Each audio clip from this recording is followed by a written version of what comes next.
नमस्कार साथियों, स्वागत है सभी का एग्री ज्ञानपीठ अकेडमी में।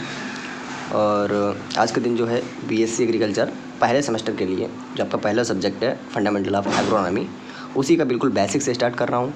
आपका चाहे ऑब्जेक्टिव पेपर आए चाहे सब्जेक्टिव आए, सारे पेपर को एकदम काट के रख देगा, एक भी क्वेश्चन इससे बाहर नहीं जाएगा। आपको पता होगा, जैसे हमने पहले से कंटिन्यू सीरीज चला रहे हैं, बहुत ही कम वीडियो चलाते हैं, मिनिमम कंटेंट देते हैं, लेकिन मैक्सिमम क्वेश्चन आ जाते हैं। आपको हमारे वीडियो में ये नहीं देखना है कि हमारे वीडियो से कौन कौन से क्वेश्चन कितने क्वेश्चन आए हैं, बल्कि ये देखना है कि हमारे वीडियो से कौन सा क्वेश्चन एग्जाम में नहीं आया है, इस बात को कोट करना।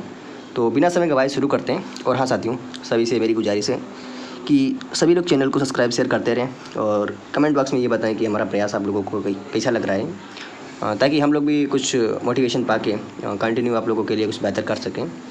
तो एग्रोनॉमी की सीरीज स्टार्ट कर रहा हूँ, तो कुछ ही वीडियो में एग्रोनॉमी समाप्त कर देंगे। और आपको पता होना चाहिए कि एक अच्छा टीचर वही होता है कि कम कंटेंट में मैक्सिमम क्वेश्चन करा दे, मैक्सिमम क्वेश्चन एग्जाम में हूबहू वही क्वेश्चन मिल जाए जैसा बताया गया था। वरना हम भी आपको पीडीएफ दे दें और आप भी पीडीएफ पढ़ेंगे नहीं, वो सड़गल जाएंगे और उसका कोई फ़ायदा होगा नहीं। तो सिंपल सा फंडा यही है कि मिनिमम कंटेंट होना चाहिए, ऐसा कंटेंट हो जो एग्ज़ाम के एक दिन पहले रिवाइज हो जाए और आराम से आप 90 से 95% तक स्कोर कर सकें, अगर आप एग्री ज्ञानपीठ के स्टूडेंट हैं तो। क्योंकि हम बड़ी गहराई से चीज़ें लाते हैं और आप भी हमारे जो भी कंटेंट होता है उससे परिचित होंगे। फिर चाहे एजीटी या बड़े बड़े एग्जाम हो एग्रीकल्चर के बाद, जब आप जाएंगे बीएससी के बाद में एग्ज़ाम देने, तो उन एग्ज़ाम के लिए भी आपने देखा होगा इतना कठिन पेपर बना दिया था, उसके बावजूद भी एग्री ज्ञानपीठ से डायरेक्ट क्वेश्चन इतने आए कि आपका सिलेक्शन हो जाएगा। आराम से सिलेक्शन कट ऑफ निकालने भर से ज़्यादा क्वेश्चन करा दिए थे। और सिर्फ हवाबाजी नहीं कर रहा हूँ, चैनल पर सारे वीडियो पढ़ें, जाके देखिएगा एक बार, सब पता चल जाएगा। तो फिर बीएससी एग्रीकल्चर के लिए बिल्कुल आप एक तरीके से मोटिवेट रहिए और हर एक क्वेश्चन मिलेगा, चाहे ऑब्जेक्टिव आ जाए सब्जेक्टिव आ जाए। तो जिस ढंग से पढ़ा रहा हूँ उसको उसी तरीके से पढ़ते जाइएगा। यहाँ पर आप पढ़ेंगे तो आपका सब्जेक्टिव तो तैयार होगा और साथ ही ऑब्जेक्टिव भी तैयार होगा। फिर चाहे आप जो भावी एग्जाम है उनकी भी प्रिपरेशन अच्छे से कर सकते हैं। जो बड़ी बड़ी बुक होती हैं, न्यामराज शुंडा वगैरह, हिंदी मीडियम इंग्लिश मीडियम में, उनका सारा कंटेंट, सारी चीज़ों का स्लोगन यहाँ पर दे दिया गया है, सारी चीज़ों को मिक्स करके यहाँ पर दे दिया गया है। कई सारी जगह से कंटेंट उठाया गया है। बस आपको कुछ नहीं, पेपर कॉपी लेके बैठना है या फिर वीडियो को 2 से 3 बार देखना है, सारा आपके दिमाग में फीड हो जाएगा। ठीक है, तो साथियों शुरू करता हूँ एग्रोनॉमी से। तो शुरुआत करता हूँ, देखिएगा फंडामेंटल ऑफ एग्रोनॉमी पहले सेमेस्टर के लिए। थोड़ा कलर चेंज कर लेता हूँ। तो सबसे पहले शुरुआत कहाँ से करते हैं कि सिलेबस से करते हैं। अगर आपको एग्जाम का सिलेबस पता है, सिलेबस आपको डायरेक्शन देता है कि हमको ये चीज़ें पता है। जब आपको सिलेबस ही नहीं पता होगा तो आपको पता ही नहीं है हमें क्या पढ़ना है, क्या नहीं पढ़ना है। आप चीज़ों को कंटिन्यू पढ़ते जाएंगे तो पता ही नहीं चलेगा, तो एग्जाम में क्वेश्चन आपसे होंगे ही नहीं। सिंपल सा पैटर्न है एग्रोनॉमी एंड इट्स स्कोप, मतलब साफ साफ बोला एग्रोनॉमी और इसका स्कोप क्या है। ठीक है, स्कोप का मतलब तो समझते होगे। ठीक है, और सीड एंड सोइंग, ठीक है, seed and sowing, tillage and tilth, यानी जो टिलेज वगैरह है, भू परिष्करण है, इन सारी चीज़ों को आपको देखने को मिलेगा। क्रॉप डेंसिटी, घनत्व वगैरह होता है, जो जियोमेट्री, इन सारी चीज़ों को बताया जाएगा। मतलब इसका मतलब वही होता है, जैसे क्वेश्चन डायरेक्ट कैसे बनेंगे कि अगर ऑब्जेक्टिव सब्जेक्टिव आएंगे तो बनेगा क्रॉप डेंसिटी से क्या तात्पर्य है, इसके निहितार्थ को समझाइएगा। बस ऐसे क्वेश्चन बनेंगे, इतना कर लिया समझो इतना पार। ठीक है, और अगर ऑब्जेक्टिव बनाएगा तो आपको फार्मूला दे देगा, क्रॉप डेंसिटी इक्वल टू, बस आपको हल करना होगा। तो ये होता है इसका। ठीक है, तो दोनों तरीके से चलिएगा। नेक्स्ट है क्रॉप न्यूट्रिशन। ठीक है, क्रॉप न्यूट्रिशन यानी जिस तरीके से हमको वाई न्यूट्रन चाहिए हैं, ठीक है, प्रोटीन है, ये सारी चीज़ें हैं, इस तरीके से क्रॉप को भी चाहिए। ठीक है, एनपीके वगैरह ये सब, मैन्योर एंड फर्टिलाइजर वगैरह, यानी एनपीके जो आप पढ़ते हो वो हो गया। न्यूट्रिएंट यूज एफिशिएंसी, ठीक है, कौन कौन से पोषक तत्व हैं जिनकी आवश्यकता है। ठीक है, किन न्यूट्रिएंट की एफिशिएंसी से कौन सा रोग होता है, कमी से कौन सा रोग होता है। ठीक है, नाइट्रोजन की कमी से क्या होता है, मोलिब्डेनम की कमी से क्या होता है, जैसे जस्ता, जिंक, ये सारी चीज़ें मिलेंगी आपको। वाटर रिसोर्सेज देगा। अब जैसे कि आपको अगर क्वेश्चन बनाना होगा सब्जेक्टिव, तो कैसे बनाएगा वाटर रिसोर्सेज है। वाटर रिसोर्सेज का मतलब क्या होता है, रिसोर्स जो मतलब आपकी जैसे वाटर रिसोर्स का मतलब क्या होता है, कई सारे वाटर रिसोर्स होते हैं, जैसे आपका महासागर हो गया, कुएँ हो गए, नलकूप हो गए, ऐसे क्वेश्चन होते हैं। अब अगर ऑब्जेक्टिव बनाएगा तो कैसे बनाएगा कि भारत में सर्वाधिक सिंचाई किस यंत्र से किससे होती है, किस वाटर सोर्स से होती है, तो बना देगा, बताइए नहर से, कुएँ से, ट्यूबवेल से, किससे होती है, सभी लोग जानते हैं। ठीक है, अगर सब्जेक्टिव बनाएगा तो कैसे बनाएगा कि भारत में वाटर रिसोर्स, मतलब डायरेक्ट पूछ देगा वाटर रिसोर्स से क्या तात्पर्य है और भारत में इसके वितरण को समझाइएगा, या फिर इसके आलोचना मतलब इसके हानि लाभ पे पूछ सकता है डायरेक्ट। तो ऐसे क्वेश्चन बना सकता है, वो आपको सारे हमारे वीडियो में देखने को मिलेगा। एक एक क्वेश्चन प्रैक्टिस कराएंगे और साथ में ये भी बताएंगे कि बीएससी एग्रीकल्चर में सेमेस्टर में नंबर कैसे लाएं, कैसे नंबर लाएं कि हम पूरा का पूरा क्वेश्चन, देखो पूरे तो पूरे आएंगे नहीं, कोई देता नहीं है, ठीक है। कुछ ऐसे होते हैं सब्जेक्ट जिसमें दे दिए जाते हैं, लेकिन हाँ अगर आप मेरे कहने से चलोगे तो 45 से 50 का अगर आएगा, 50 पूर्णांक होगा और आप 45 से 48 के बीच में पक्का आएंगे, पक्का करके आएंगे, ठीक है। ठीक है, थोड़ा बैक करता हूँ। फिर क्या है, देखो धीरे धीरे समझना है आपको, सारी चीज़ें एक एक चीज़ें क्लियर करते चलूँगा, ठीक है। फिर एक क्वालिटी ऑफ इरीगेशन, यानी क्वालिटी ऑफ इरीगेशन की क्वालिटी क्या है, सिंचाई कर रहे हैं उसकी क्वालिटी क्या है। क्वालिटी का मतलब सिर्फ यही नहीं है कि पानी कैसा है, पानी में लवण है कि नहीं है, कैसा। सिर्फ क्वालिटी का मतलब ये भी बोल रहा है कि पानी कितना इफेक्टिव तरीके से पौधों को मिल रहा है। जैसे हम लोग खेत में पानी वगैरह पहुँचाते हैं तो सारा पानी जो है खेत में बीच में नष्ट हो जाता है, कई सारे पाइप फट जाने से इधर उधर बैठ चला जाता है, तो ये भी क्वालिटी में ही आता है, ठीक है। क्वालिटी का मतलब सिर्फ क्वांटिटी से नहीं है, तो क्वांटिटी क्वालिटी दोनों शामिल है इसमें, ठीक है। अगला है बीड इंपॉर्टेंस, यानी खरपतवार हैं उनका क्या महत्व है पूछा है। देखो खरपतवार के पॉजिटिव भी होते हैं, नेगेटिव दोनों होते हैं। कई सारे पॉजिटिव होते हैं जैसे कि औषधि में काम आते हैं, ठीक है। कई सारे रोग हो जाते हैं उनके उपचार के लिए काम आते हैं, ठीक है। और कई सारे नेगेटिव तो पता ही होंगे, कई सारे होते हैं, ठीक है। तो बीड इंपॉर्टेंस, तो इनका इंपॉर्टेंस भी मतलब देखना है, ठीक है।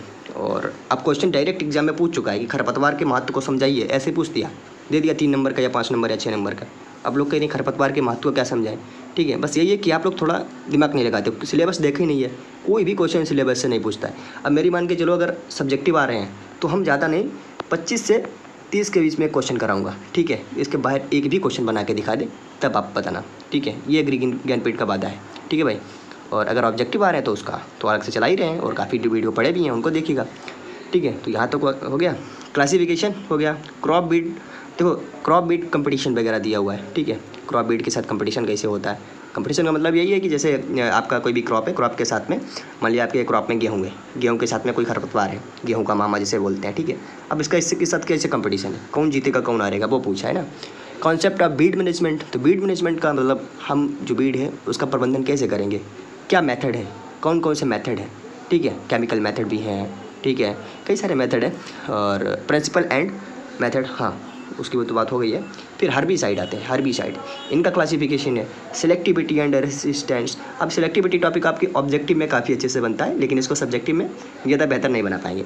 एलोपैथी हो गया, ठीक है। ग्रोथ एंड डेवलपमेंट ऑफ, एक second, crop factor affecting growth and development. Plant ideotypes, ये हो गया आपका, यहाँ से भी क्वेश्चन बनने की उम्मीद है। Crop rotation and its principle क्या है, ठीक है। एडॉप्शन वगैरह दिया है, डिस्ट्रीब्यूशन ऑफ क्रॉप, क्रॉप का डिस्ट्रीब्यूशन, ठीक है। डिस्ट्रीब्यूशन का मतलब, अब डिस्ट्रीब्यूशन ऑफ क्रॉप का मतलब यही हो जाता है कि यहाँ से ओरिजिन भी पूछ सकता है आपका, मक्का की उत्पत्ति कहाँ से हुई, गेहूँ की कहाँ से हुई है, अरहर की, तो ये यहीं से बनता है, ठीक है। Harvesting and threshing of crops, सभी को पता होगा कैसे कटाई करते हैं, कैसे थ्रेशिंग करते हैं, ठीक है। ये सारी चीज़ें हैं, ठीक है। तो ये आपका हो गया सिलेबस। ऐसे सिलेबस को आपको तोड़ मरोड़ के पढ़ना है। इस तरीके से आप पढ़ेंगे तो सिर्फ बीएससी एग्रीकल्चर का एग्जाम नहीं करेंगे, क्रैक नहीं करेंगे, बल्कि आने वाले जो एग्रीकल्चर के एग्जाम होते हैं उनमें भी आप लोग झंडे गाड़ के आएंगे मेरे मित्र, ठीक है। तो फिर से थोड़ा पढ़ते हैं, एक सेकंड, हाँ इस पे आते हैं। एग्रोनॉमी एंड इट्स स्कोप, ठीक है, हिंदी इंग्लिश दोनों में दिखा है। तो एग्रोनॉमी एवं इसकी परिधि, परिधि मतलब देखिए इसको, अब यही तो दिक्कत है थोड़ी हिंदी मीडियम की, ठीक है, मतलब थोड़ी चीज़ें गड़बड़ कर देता है। तो स्कोप पूछा है, स्कोप क्या है, ठीक है।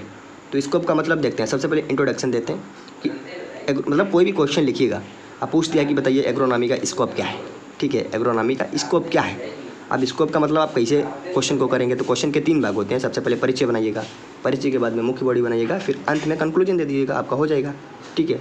तो सबसे पहले बता दो ये है क्या, तो एग्रोनॉमी का हो गया। तो एग्रोनॉमी शब्द की उत्पत्ति किन भाषा से हुई, आप लोग पढ़ के आए होंगे।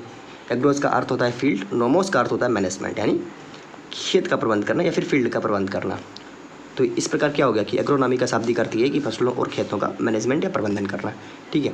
फिर विस्तृत तरीके से अगर आपको देखना है तो उसकी भी परिभाषा दी हुई है, क्या है भाई, देखते हैं इसको कि, एक सेकंड, हाँ, एग्रोनॉमी कृषि विज्ञान की शाखा है जो खेतों में उगाई जाने वाली फसलों के वैज्ञानिक प्रबंधन से संबंधित होती है।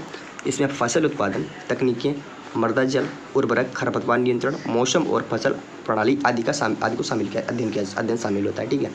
परिभाषाएं तो बहुत हैं मेरे मित्र, अगर ये परिभाषा अगर आप लोग लिख के आएंगे एग्जाम में, वो बहु यही लिख के आएंगे तो ये समझिए एग्जाम गदगद हो जाएगा। इस परिभाषा में बहुत कुछ लिखा हुआ है, वो बातें लिखी हुई हैं जो एग्जामिनर ढूंढना चाहता है। आप भी लिख के आएंगे, आपके बगल वाला भी लिख के आएंगे। फ़र्क सिर्फ क्या है कि आपकी परिभाषा में दम क्या है, उसकी परिभाषा में दम क्या है। अब ऐसा नहीं एग्जामिनर एक लाइन पढ़ेगा, वही होता है ना कि अगर 100 सेब रखे हुए हैं तो कुछ सेब का हाल देख के ही सारे सेब समझ में आ जाते हैं। ठीक है। अगर एक सेब सड़ा है तो इसका मतलब कुछ और भी सड़े होंगे, ठीक है। तो सिंपल सा फंडा यही है कि भाई शुरुआत अच्छी करें, अंत अच्छा ही होगा, ठीक है। तो नेक्स्ट है आपका देखता हूँ, डेफिनेशन आती है। डेफिनेशन तो हो गया, डेफिनेशन एग्रोनॉमी की।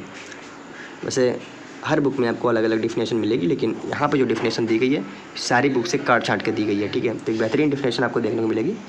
तो एग्रोनॉमी वह विज्ञान है जो फसलों की अधिकतम और सतत उत्पादन का मतलब कंटिन्यू उत्पादन, ठीक है, सतत उत्पादन प्राप्त करने के लिए मृदा, जल, पौध पोषण, मौसम और कृषि तकनीकों का अध्ययन करता है। समझ रहे हो ना। एग्रोनॉमी वह विज्ञान है जो फसलों की अधिकतम, ठीक है, और सतत उत्पादन प्राप्त करने के लिए मृदा, जल, पौधे, पोषण, मौसम और कृषि तकनीकों का अध्ययन करता है, ठीक है। तो अगर एग्रोनॉमी कोई पूछते क्या है भाई, तो बताना भाई कि या वह तकनीक है जिसमें सबकी पता तो सभी को इसमें खेती की जाती है, लेकिन हमको जो फसल है, फसल का अधिकतम उत्पादन कैसे मिलेगा। सतत उत्पादन मतलब कंटिन्यू उत्पादन कैसे मिलेगा।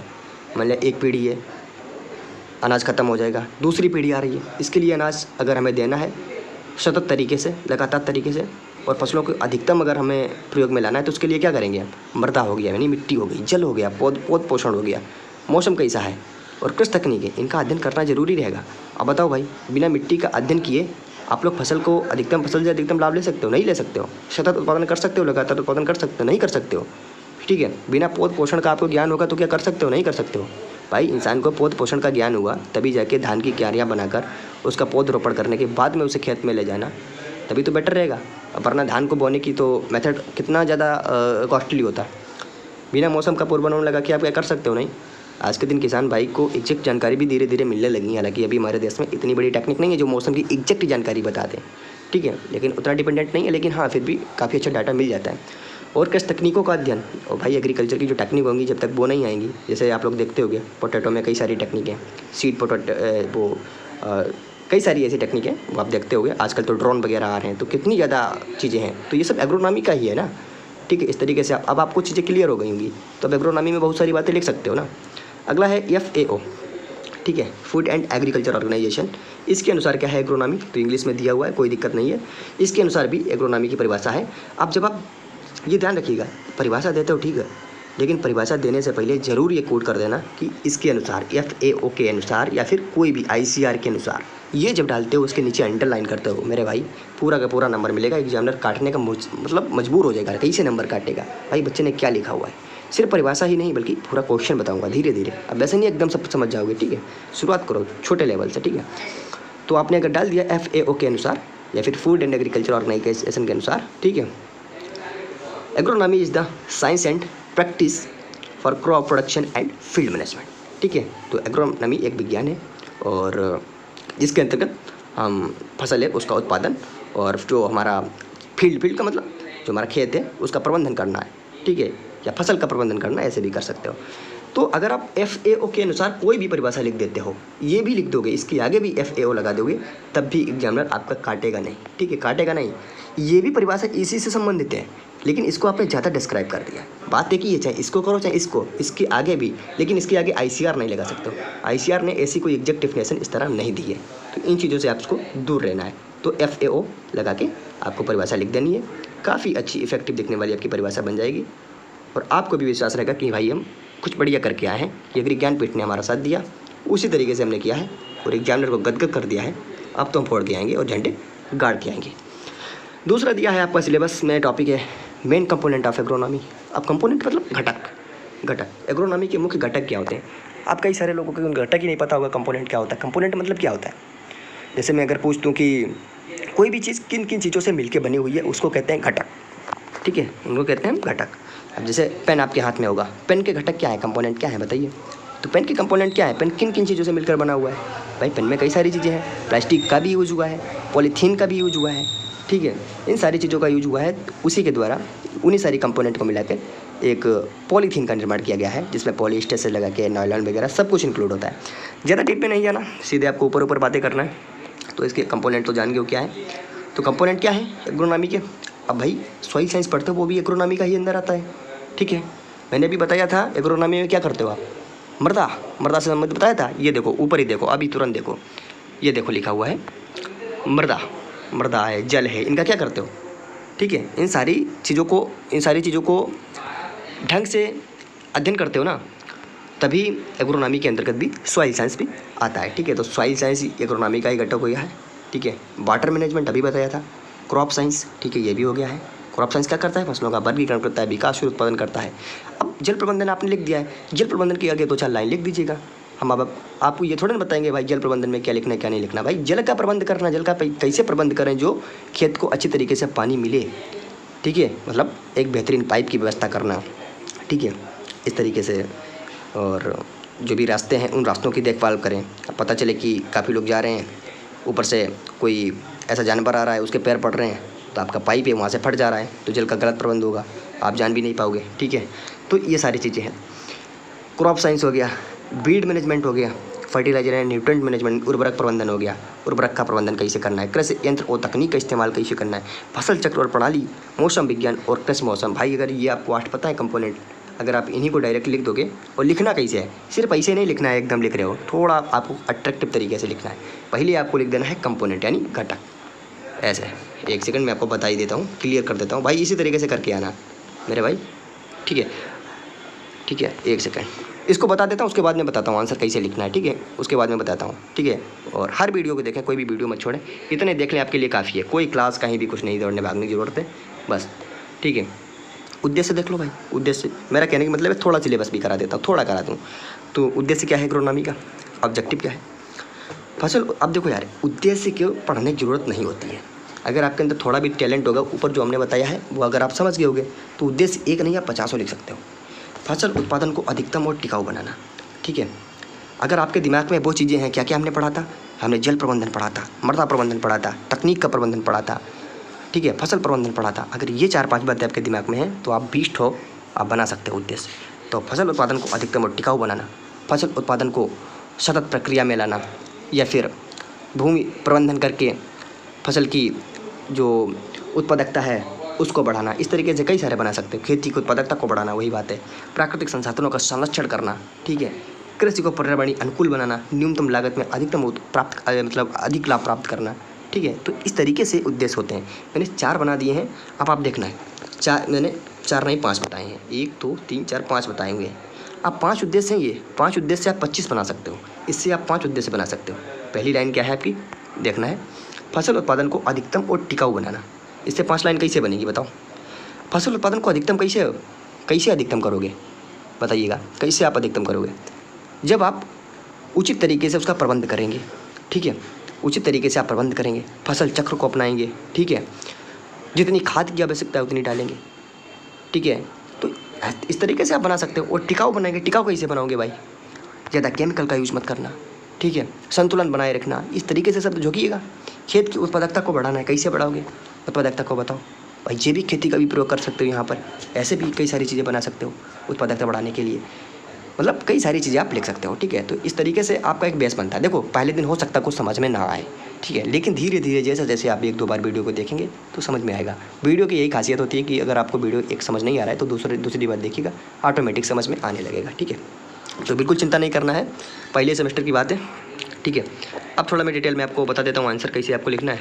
यहाँ पे अगर जगह मिलती है थोड़ी बता देता हूँ भाई। जैसे कोई भी क्वेश्चन आया है, जैसे आ गया है क्वेश्चन, पहले शुरू से ही बताता हूँ कि कोई भी क्वेश्चन में आपके सिलेबस से ही उठा लेता हूँ।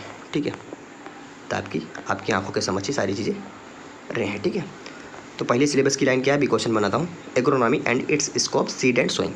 तो हम यहाँ से बनाते हैं कि एग्रोनॉमी एंड इट्स स्कोप, यहीं से बना लेते हैं। देखता हूँ भाई, एग्रोनॉमी एंड इट्स स्कोप यानी एग्रोनॉमी का स्कोप क्या है। ठीक है, देखता हूँ भाई